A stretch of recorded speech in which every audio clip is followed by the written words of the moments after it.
Welcome to the first interview here on History of Revolutions, where we discuss revolutions, revolutionary ideas, and how revolutions throughout history affect the present and the future.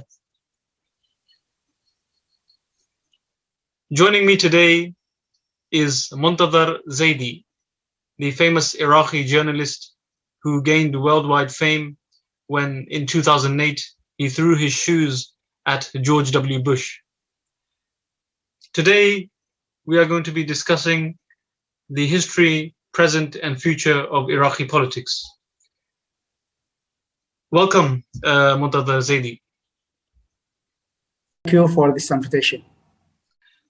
So, Muntadhar, you have lived through various periods of Iraqi history. You saw the Iraq of Saddam, the Iraq at the time of the American invasion, the Iraq of Maliki, and you are witnessing the situation in Iraq now.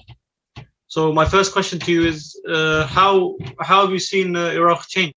Not change anything, but we have some people pews. Now we have more people in pews. In Saddam regime, we was afraid from one person. Right. His name is Saddam Hussein. But now we are scared from more persons. Okay, so now you're saying the corruption in Iraq has manifested itself in the form of multiple different entities. So let's be more specific. Who are these groups, these people, which are, as you say, like small versions of Saddam? Militia, parties, and prime minister, and these names like Saddam, but the same Saddam, but that smaller. So now let's go back a bit to the American invasion, and here's where you rose to fame when you threw your shoes at President George W. Bush. It sent shockwaves around the world, and it spoke to many people in the Muslim world, places such as Afghanistan, which was also occupied at the time, anywhere where people were suffering at the hands of American imperialism. And also it spoke to people in the West. What I want to ask you is, what were you thinking? What was going through your mind when you threw the shoes at George W. Bush? And did you plan this incident? Was it in the moment? Was it as a result of raging emotions at the time? And talk me through it, Muntadhar. أنا كنت قد أعددت لهذه الحالة ضربه بالحذاء منذ سنوات، وكنت تركت فيديو تصوير. وبالتأكيد أنا أعرف أن هناك كثير من العرب والمسلمين والغربيين والأمريكيين معي وساندوني في هذه الموضوع، خصوصا في أفغانستان. وأنا في نفس الوقت لم أضرب بالحذاء ردا على عنجهيته في العراق فقط، وإنما على مجازره في العراق وأفغانستان وكل دول العالم التي تضررت من حكم هذا المجرم جورج دبليو بوش. لذلك أنا أعتقد أنه أنا كنت لسان حال وممثلا للمظلومين في كل الأرض التي تضررت من هذا المجرم.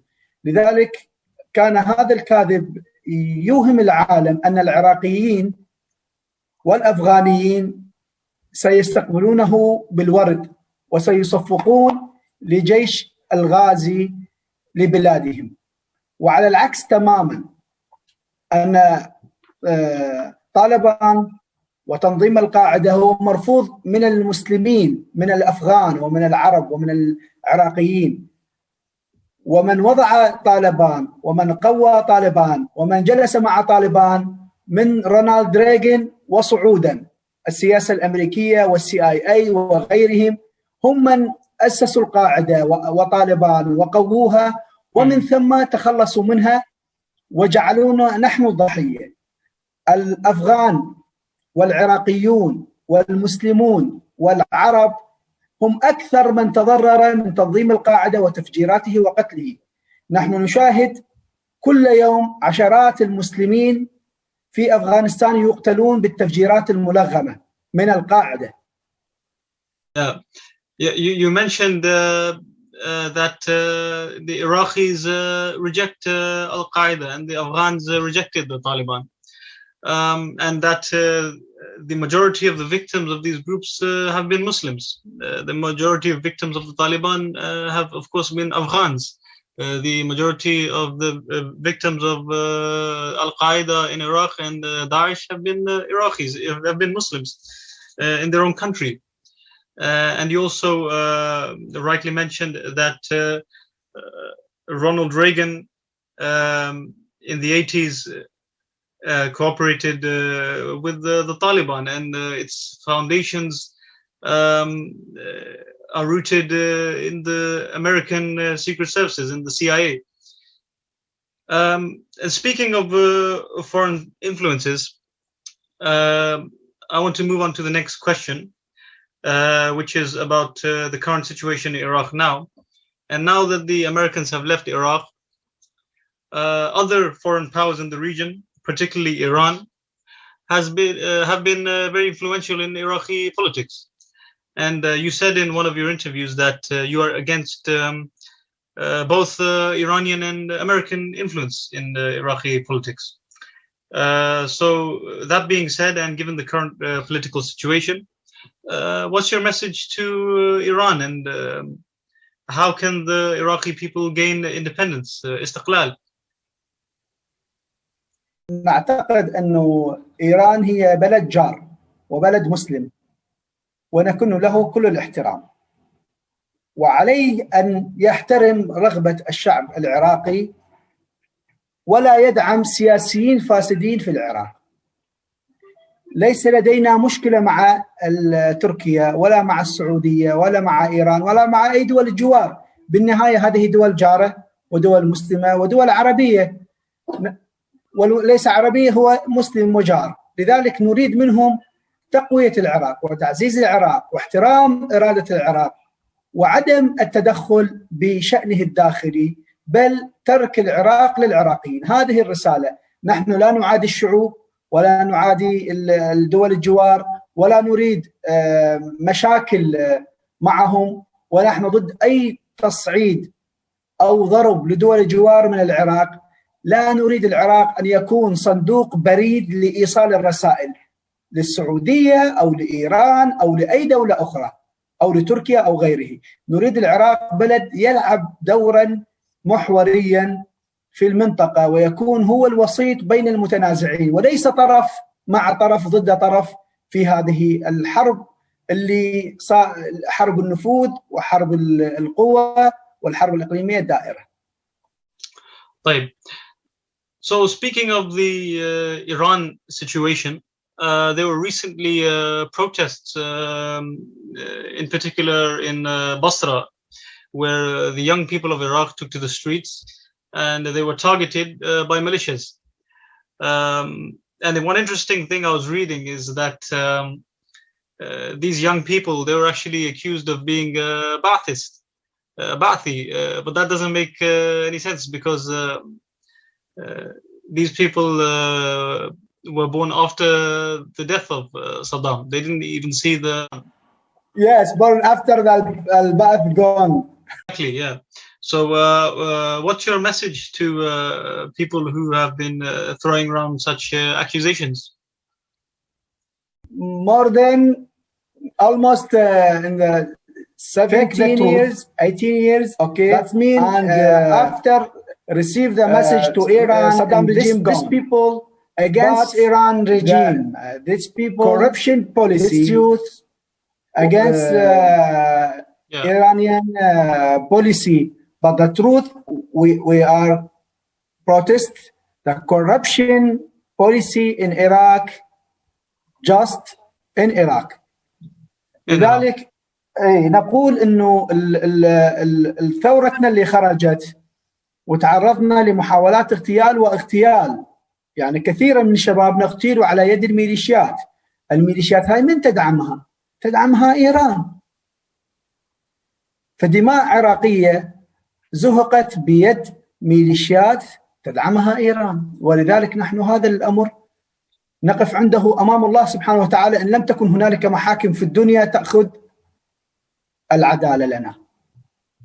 أنا من الناس شخصيا 7 محاولات اغتيال ضدي، 7 مرات حاولوا اغتيالي من الميليشيات والميليشيات الأحزاب الفاسدة التي تأخذ الدعم والقوة من إيران. لذلك نحن نتمنى على إيران أنه هي لا تتدخل بالشأن العراقي وترفع يدها عن الفاسدين الذين تدعمهم ويقتلوننا، وانتهى الموضوع، لا ضرر ولا ضرار.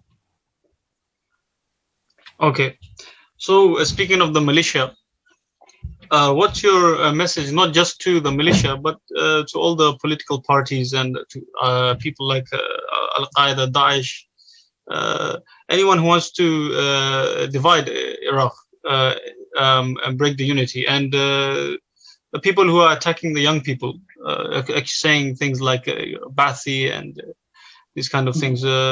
What's your message to them, and how can the young people of Iraq, the people of Iraq, how can they fight the influence of Iran and the militias and the corruption? نحن نحاربهم بالطرق السلمية. كل هؤلاء الفاسدين وميليشياتهم نحتج عليهم بالطرق السلمية، ونحاول أن نغير هذا النظام الفاسد بطرقنا السلمية. لن نلتجئ إلى السلاح أو حمل السلاح، ولكن ستبقى ثورتنا بيضاء نقية طاهرة بدون أن نقدم العاطفة على العقل. نحن نتحدث بالعقل. العراق ليس من مصلحته الآن المواجهات الداخلية بين فئات الشعب العراقي، ولنا في هابيل ابن نبي الله آدم أسوة حسنة حينما قال لشقيقه قابيل: إن بسطت يدك إلي لتقتلني ما أنا باسط إلي يدي لأقتلك إني أخاف الله رب العالمين. لذلك هذه رسالتنا لكل الميليشيات: إن بسطت يدك إلي لتقتلني لن أقاتلك وأقتلك، ولكن سيقتلك التاريخ وسيقتلك الوقت وسيقتلك الضمير إن صح. Subhanallah. Okay, Subhanallah. That's a very beautiful message of peace. And you also quoted a beautiful verse of the Holy Quran, which is definitely food for thought. Now, I want to direct my last question at you. It's a more personal question. And I want to ask, what are you, Muntadhar Zaidi, doing to change Iraq? And what is your vision for the future of Iraq? And also, how are you connecting with the young people, with the Shabab of Iraq? And I also know that you published a book entitled The Last Salute to George W. Bush. Are you writing anything else? What are your plans for the future, Muntadhar Zaidi? إيه، احنا حقيقة أنا صار لي سنة كاملة في الاحتجاجات. معنا آلاف الشباب في كل المحافظات، نتواصل مع بعض ونحاول تثقيف الشباب بأنه هذا البلد يجب أن يعود إلى سلميته. والكتاب اللي كان هو نسخة بالعربي ونسخة بالتركي ونسخة باللغة الصينية، وكما أيضا أقيمت عنه مسرحية في الهند، عملت عنه مسرحية في الهند، وكان ريعة هذا يذهب إلى صالح الأيتام من ضحايا الاحتلال الأمريكي. لذلك ردت أوصل رسالة الشعب العراقي بكل لغات العالم، وكنت أتمنى أجد باللغات الأخرى واللغة الإنجليزية والفرنسية وغيرها ترجمة، وإن شاء الله نقول أنه طالما نحن على الحق فسنصل وإن كان قل من يسلكوه. That is wonderful. It's wonderful to see that your book has been translated into various different languages, such as Chinese and Turkish. And I look forward to seeing the English translation of your book. Thank you. Thank you very much, my brother, my friend, Muntadhar Zaidi. I wish you the best of luck. And I wish that you continue to utilize your energies to change Iraq. And actually, one more question before you go. You ran in elections a few years ago. I wanted to ask, do you plan to run in elections again? No, I don't think. No. Well, why? Do you have a mistrust with the Iraqi political system? I can change the mind of 40 million people. With one person in the parliament, we cannot change everything. Mm-hmm. So you think it's a better way to change through writing, through books, through advocacy? I want change. Firstly, change the mind of the people, people. And then maybe we can change the policy. First, change the mind, the nafs. Yes. Yeah. So first, you believe it's important to change the minds of the people, the minds and the hearts, the nafs of the people before we can change the nation. That's a very beautiful message. And on that note, we'll end it here. And thank you again, my friend Muntadhar Zaidi, for joining us in the first interview here at History of Revolutions. I invite you to visit Iraq, inshallah, in the future. Inshallah, I want to visit Iraq. Yeah. Inshallah. Thank you. Okay. Assalamu alaikum.